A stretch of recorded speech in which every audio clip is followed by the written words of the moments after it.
Se non entra da prima sono dolori. La presenza agonistica di Sara Errani. C'è l'italiano storico questo incontro. Match point Nadal. Inizia il match. Federer. Well, well, I'm not gonna cut this one. So, well, good evening, good night, good morning, depending on which time zone you're at. Well, as usual, René is driving home. We just finished our duties in the Porsche Arena. Well, I'm Giulio Gasparin, and I'm joined, or better, I am being taken home by René Denfeld. Hi, guten Abend. And on the back seat of the car, as usual, we got Satar. Hi, Ross. Hi! Well, as you can see, everybody here is super excited because we had the amazing and only remarkable Monica Niculescu joining us for this podcast. We kind of ruined the surprise, I guess, but never mind. She's amazing anyway. So at some point, you will hear about her.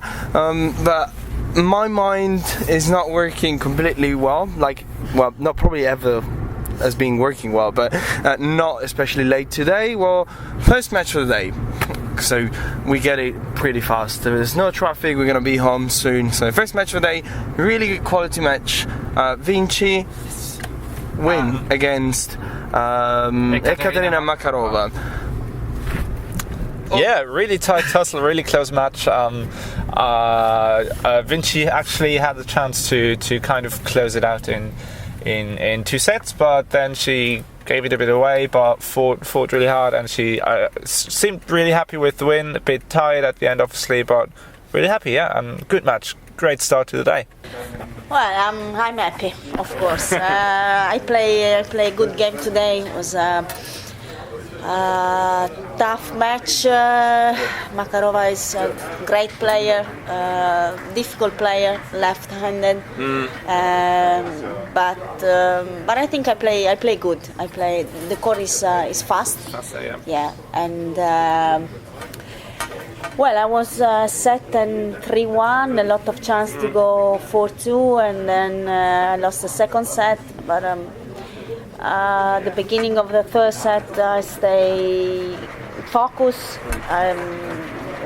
Don't think about the second set and play aggressive because the court is fast. It's not easy to defend and slippery. A little bit, yes. But I'm happy because I played 2 bad matches in Fed Cup, so now here is nice to come, and win this match. Well, you have a lot of pressure, like usual. Yeah. But probably this year more than previous years. Yes, of course. Now I'm 8 in the world, number 1 in Italy, so a lot of pressure. But I always play so bad in Rome, so it's okay. Doesn't matter. No, I'm. Come si dice? Ormai sono rassegnata. One tournament at a time. She has no more. No, so for sure I will play so bad. Exactly. Maybe I want this night. Come on. Perfect. Let's move on because we don't have time to waste, and it's late at night. And 3 Germans in a row winning on centre court. So great for the crowd. 2 easy matches, I would say, and 1 good battle. So, well, Petkovic against Mladenovic. Yeah, I mean, Petko seems to struggle every time she comes here. I know she wants to play really well, and I think she admitted to us that the adjustment is always very hard, and at the back of her mind she always has that awful roll that she had. But it was good to see her come out and do really well. Unfortunately, I think tomorrow she's going to get hammered by Radwanska, but you know, it'll be good for her to get off to a bit of a confident start. Yeah, and earlier, because I jumped to the third match, but earlier we had Julia Gerges doing quite well, but in all fairness, it was more about Cornet not being on the best shape. Yeah, no, Alizé did not really. Well, the first set was pretty tight up until a certain point, and but Gerges then broke for. I'm not even sure if she broke for the match or if she served it out at this point, but Gerges wrapped up the set 6-4, and in the third set, in in the second set, it was basically all Gerges, and Cornet just couldn't really muster up that much energy. Had a nosebleed midway through the set at 3-love, and had about a 5-minute break in order to stop the bleeding, but only physically. In the match itself, the bleeding kind of continued, and she was bageled by Gerges. Cornet actually afterwards said that she feels a lot of it is down to her not having played a lot of matches recently, and she needs the match play after having to stay out of the game for 7 weeks due to her back injury.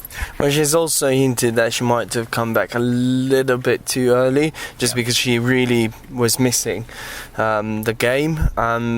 Well, we had a couple words with her, as you heard, so we might as well just let her do a speech. No, not at all. I think I'm really I have a lack of matches. That's for sure. It's been always a bit the same scenario for the last matches, like pretty good first set, and then the second maybe I'm dropping physically because I'm not yet ready enough. But Giulio was just playing better than me. I had my chances in the first, I didn't take it, and then after the loss of the first set, I really dropped even mentally. I was not there. I was out for 7 weeks, so it was quite a long time, and I was missing tennis a lot, the competition and all that, and I was watching on TV Dubai, Doha, Indian Wells, all these tournaments that are my favorites. Yeah, and I was suffering quite much. My back was really hurting a lot. So it was a really tough time, and I knew it would be tough to come back. I knew I would be motivated and willing to play so much, but you cannot just come back and be in the same shape than before the injury. So this is I need time. This is frustrating, and I need to be patient. I don't like to be patient. So.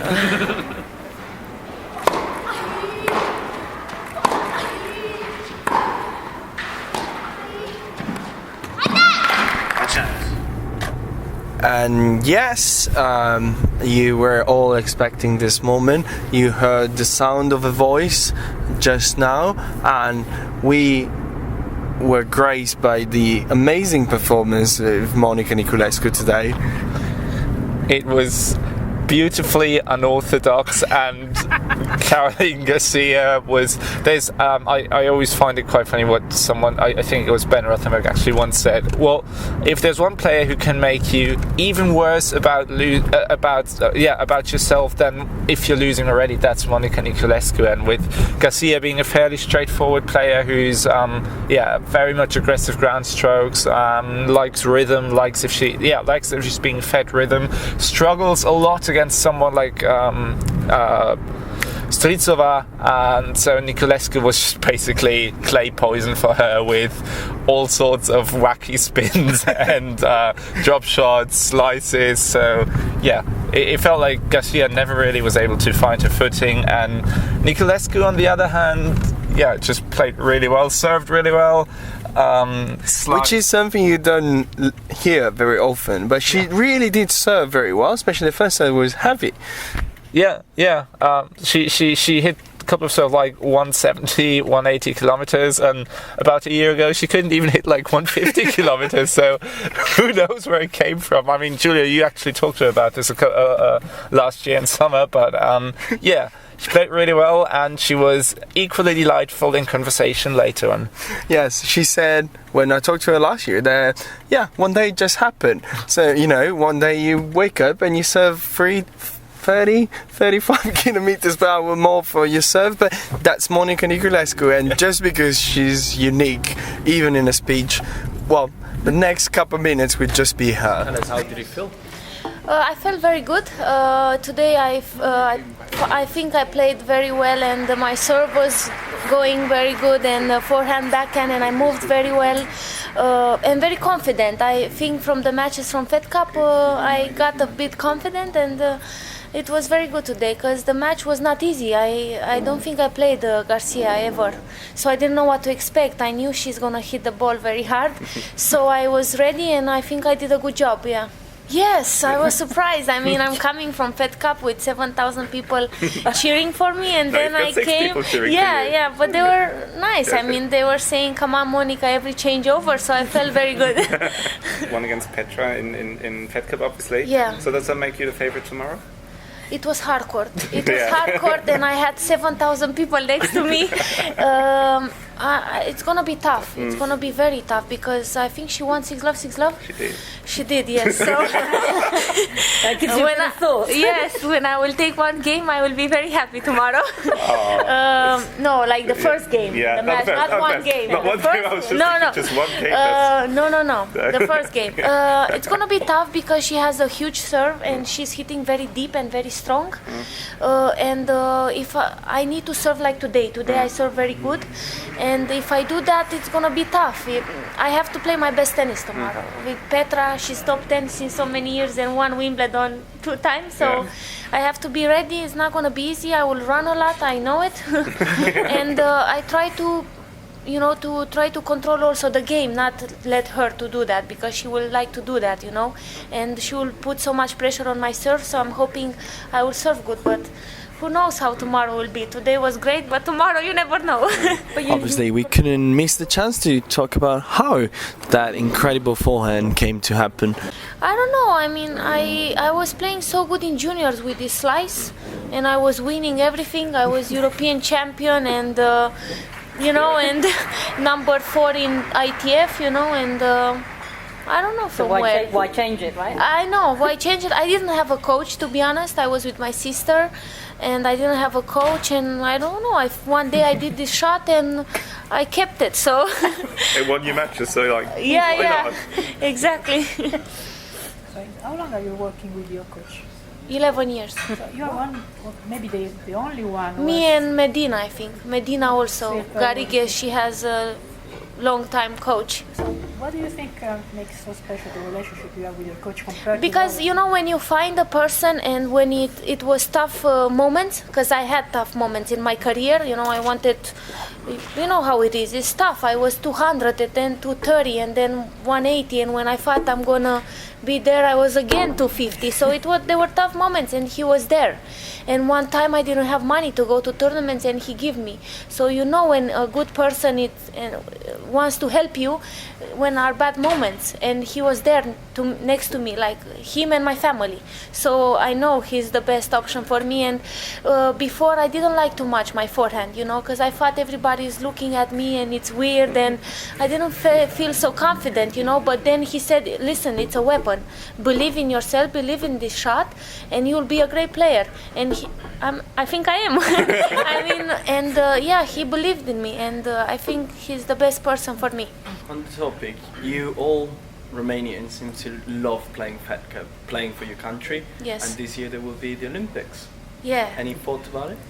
I supposed to go to London 4 years ago, but I broke a bone here at the hand, so I could not go, but I had the ranking. I knew I'm gonna go, but then I got injured. So I'm very excited. I don't know what's gonna happen. I like it in Brazil because I won a tournament there, so I'm more excited to go there. I like the temperature. I know it's hot and humid. I love it. So all the things are good for me. So I don't know what's gonna happen, but it's still a long time. I have to stay healthy, And yes, exactly. Finger crossed. And hopefully, stay healthy, and I cannot wait for Olympics. Maybe I can play with Begu double, so we have more chance for a medal. And yes. On to the next and last 2 matches of this very long day. Well, defending champion, Australian Open champion Angelique Kerber, well, she had oh gosh, I can't say that. Well, Annika Beck gave her a run for her money. She did. I guess it's always hard for Angie to play someone at home, if you know what I mean. But yeah, I think it probably did her good to have a tough match to start off with, though. She seemed to be pretty animated in press when she spoke to the German press. So yeah, I think it'll do a lot to get her nerves under check, because she's got a lot of work to do. She wants to get a second Porsche. Well, she does. She also has a lot, like the tournament has a lot riding on Koba, obviously, with Sharapova gone, which is something that's not being talked about that much, which makes sense considering that Sharapova was Porsche ambassador. It still is, but it's a bit on ice. And Koba's like the main ambassador of Porsche.